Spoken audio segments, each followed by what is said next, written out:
सबैजनालाई एकदम धेरै धेरै माघे सङ्क्रान्तिको शुभकामना छ। हजुर सुदूरपश्चिमेली जति पनि हुनुहुन्छ सबैजना आउनु होला। माया छ है। मतलब अरे अङ्कल के गर्दै हुनुहुन्छ यार। फेरि पनि स्वागत छ मेरो यो सर्ट भिडियोमा। दुःख हर दारिद्र हर पाप हर हर महादेव। यही मन्त्रका साथ आज हाम्रो गोदावरीको यात्रा सुरु भइसकेको छ। फाइनली हामी गोदावरी पुगिसकेका छौँ। हामी अब हेरौँ अब यहाँको माहौलहरू तपाईँहरू देख्न सक्नुहुन्छ। यहाँको यो बजार एकदम रमाइलो छ। यहाँ पुरा माया छ है सबलाई, एकदम मच लभ। आउनुहोस् यसरी यो धर्मस्थलमा आएर राम्रो एउटा पोजिटिभ भाइब्स निकाल्न सकिन्छ। स्नेकलाई चाहिँ यसरी छुइरहेको छ। यो मेरो पहिलो महसुस हो है एकदम। वाउ तर मजाको छ यार। हेलो भाइ, उसके कान में डाल दो हुन्छ। दाइले चाहिँ यो सानो एउटा भिडियोको खाजा छ। म पनि भिडियो बनाइदिन्छु दाइको। डाल दो जसले त जिन्दगी बना। यस यस ये हर हर महादेव आया छ। महादेव डर लाग्छ मलाई गाइस। यस्तो छ है यहाँ हेर्नुहोस्। हामी नाकसँग आज एकदम यो महादेव आज प्रकट भाषण जस्तो पनि लाग्छ, किनकि मानवमै महादेव। यस यस ल यो बहिनीहरूको घाँटीमा हालिदेऊ। एकदम मेरो दाइ रवि ब्लग्स हो मेरो होइन। म ब्लग्स बनाउँछु, तपाईँहरूले हेर्नुहुन्छ। त्यहाँ माया छ एकदम मच माया छ। उहाँको लुक पनि ठ्याक्क महादेव जस्तै हो लुक उहाँको छ। त्यहाँ देख्न सक्नुहुन्छ हाम्रा गौ माताहरू। उहाँलाई चाहिँ सबैले हेलो हेलो त्यसरी चाहिँ नहान्ने गर्नु क्या। हान्ने होइन उहाँलाई हान्ने होइन, माया गर्नुपर्छ। यसरी गौ मातालाई चाहिँ यसरी माया गर्नुहोस्। उहाँलाई चाहिँ सके राम्रो गरौँ, नसके नराम्रो पनि नगरौँ। प्लिज गाइजहरू जनचेतना भइदिया हुनुहुन्छ। यो महाभण्डार यहाँ लागिरहेको छ। अनि म चाहिँ यहाँबाट अलि खानेकुराहरू लिएर गौमातालाई चाहिँ दिन्छु है। यहाँ सबै मानिसहरू खाइरहेको छ यसरी प्रसाद। यहाँको के छ व्यवस्था होइन, यहाँ कसरी उहाँहरूले चाहिँ गरिराख्नु भएको छ, यसो म यहाँ कुराकानी गर्न चाहन्छु।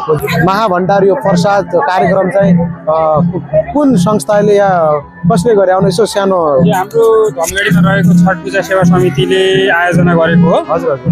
अब यहाँ आउने भक्तहरू श्रद्धालुहरूलाई चाहिँ अब थोरै भए पनि यसो हजुर पेट पूजा गराउन सकिन्छ भन्ने सानो एउटा हुन्छ कि सेवा मिल्छ कि भनेर हामीले प्रयास गरेका हौँ। विगत 1-2 वर्ष अगाडिदेखि कोसिस गरिराखेका छौँ। फेरि पनि अझ धेरै कमजोरीहरू छ। जनशक्तिको कमी छ, जनचेतनाको पनि कमी छ। यहाँ खाने मान्छेहरू, बस्ने मान्छेहरू सबैजनाले मिलेर सकेर भव्य भइदिएको अझ यहाँभन्दा बेटर बनाउन सकिन्थ्यो। माघ 1 गतेको दिन यो पवित्र यो दिनमा तपाईँले यसरी यो भक्तजनहरूलाई चाहिँ यसरी यो प्रसाद देख्दाखेरि चाहिँ एकदम मलाई खुसी लाग्यो। अनि म यो क्यामेरामा पनि कैद गर्न थालेँ। म पनि सानो भ्लग बनाउँछु होइन।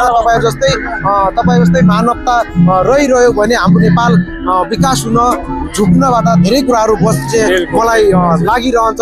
जब यस्ता कार्यहरू देख्दा एकदम माया लाग्छ दाइ। हामीले नगरे कसले गर्छ हो क्या दाइ? तपाईँ यसरी गरिराख्नु भएको छ। आफ्नो क्षेत्रबाट जसले जे सकिन्छ त्यो सहयोग गरेर यसलाई चाहिँ पूर्णता दिनुपर्छ भन्ने हाम्रो एकदम एकदम दाइलाई यो चाहिँ माया छ दाइ। बिग रेस्पेक्ट मेरो दाइ। एकदम दाइ म रवि होइन एकदम माया छ दाइ। एकदम सबैले आफ्नो सकिरहेछ। अझ यहाँ आगामी दिनमा यहाँभन्दा धेरै भक्तालुहरूलाई प्रसाद ग्रहण गराउन सक्छौँ भन्ने मलाई पनि विश्वास छ। हामी पनि हजुरहरूको अपार मायाले फेरि पनि हामी अझ यहाँभन्दा अझ बढी गर्न सकौँ भन्ने छ है। भाइसँग भेटेर एकदम खुसी लाग्यो होइन। यसरी पनि हुन्छ के मान्छेले गरे के हुँदैन के गरे सके। यहाँ गरेपछि सबै कुराहरू सम्भव छ के। यसरी यहाँ भक्तजनहरू यहाँ आइरहेछ होइन। यसरी यहाँ प्रसाद खाइरहेका छ। बहुत खुसी लागिरहेछ। त्यो माहौलमा गाईहरू देखिराख्नु भएको छ खेलाइसकेर। अनि त्यसपछि चाहिँ आफ्नो यो भक्तजनहरूलाई चाहिँ यो भोजन कार्यक्रम राख्नु भएको रहेछ। मैले उहाँको कुराहरू एकदम मन पर्यो, मन छुयो। तपाईँहरू पनि आफ्नो क्षेत्रबाट सानो इफोर्ट लगाउनु होला। एउटा सानो प्रयासले गर्दा धेरै कुराहरू चेन्ज हुन्छ, धेरै कुराहरू परिवर्तन हुन्छ। परिवर्तन भन्ने कुराहरू यही सम्भव छ। तीर्थयात्रामा चाहिँ यत्रो भिड छ, एकदमै भिड छ। अनि मैले चाहिँ एकजना मान्छेलाई चाहिँ भेटेको छु। कलाकार क्षेत्रमा चाहिँ एकदम अब्बल मान्छे, सुदूरका शान भनेर उहाँ चिनिने। अहिले उहाँलाई चाहिँ म यसरी देख्दाखेरि एकदम खुसी लागेको छ। अङ्कल नमस्ते। अङ्कल ओहो अङ्कल कहाँबाट आउनुभयो अङ्कल? हामी यहाँ गोदावरी दर्शन गर्न उहाँ अङ्कलको चाहिँ मैले एकदम ठुलोभन्दा ठुलो फ्यान हो अङ्कलको। सबैहरू पनि चिन्नुहुन्छ। उहाँ साङ्गीतिक क्षेत्रमा चाहिँ उहाँले एकदम नाम सान मान सबै कमाइसक्नु भएको छ। अझै तपाईँहरूको माया उहाँलाई खाँचो छ। के भन्न चाहनुहुन्छ तपाईँहरूको फ्यानहरूलाई अङ्कल? सबैजनालाई एकदम धेरै धेरै माघे सङ्क्रान्तिको शुभकामना छ। हजुर सुदूरपश्चिमेली जति पनि हुनुहुन्छ सबैजना आउनु होला। एकदम पवित्र धार्मिक स्थल गोदावरीमा एकदमै ठुलो मेला लागेको छ होइन। वर्ष वर्षमा सधैँ माघे सङ्क्रान्तिको दिन लाग्ने गर्छ।